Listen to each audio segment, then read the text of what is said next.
that this could be okay. So the actual sources that are mentioned in the gods as real humans and what this could mean, I'll go into a little bit in this video, but I've done other videos and you've probably seen those down below.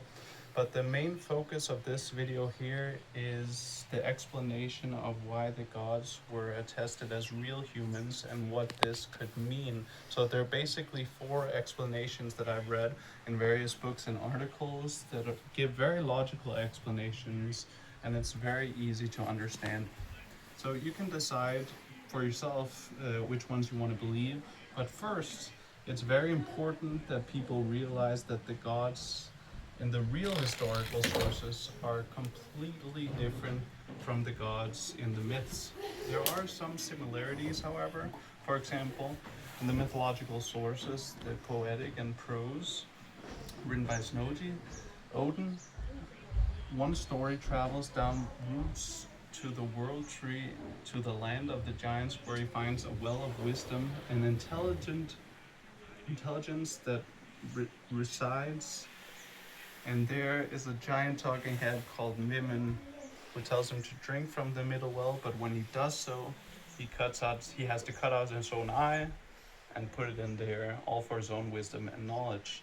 A similar account of this is told in Hensklinglaf, also written by Snoji, who kind of contradicts himself, actually very much contradicts himself as a source, but it is believed to be a quite reliable historical source for most of the later chapters in his book. But here, in Ynglinga Saga, Odin was a real living king, and Mimic was his all-wise counsel who stood beside him.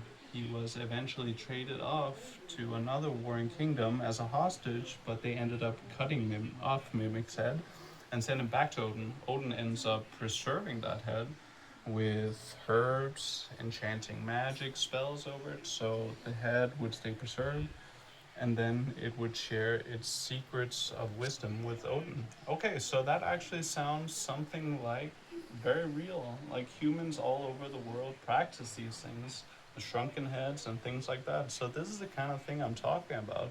The historical accounts that sometimes have a tiny bit of resemblance to real events, but that does not make the myths real events. Of course they are symbolic.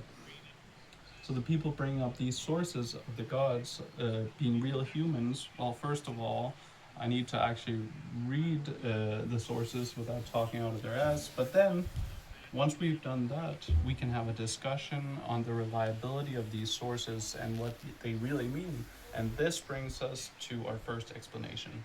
The myths and historical sources from a time were all written by Christians who were trying very hard to stand by pagan beliefs. One of the things they did to accomplish this was to betray the pagan gods as real human beings. They wrote down the stories of the actual pagan religion and added it into the real historical sagas, and then they depicted the gods as real human beings, and often they were unappealing, as a matter of fact.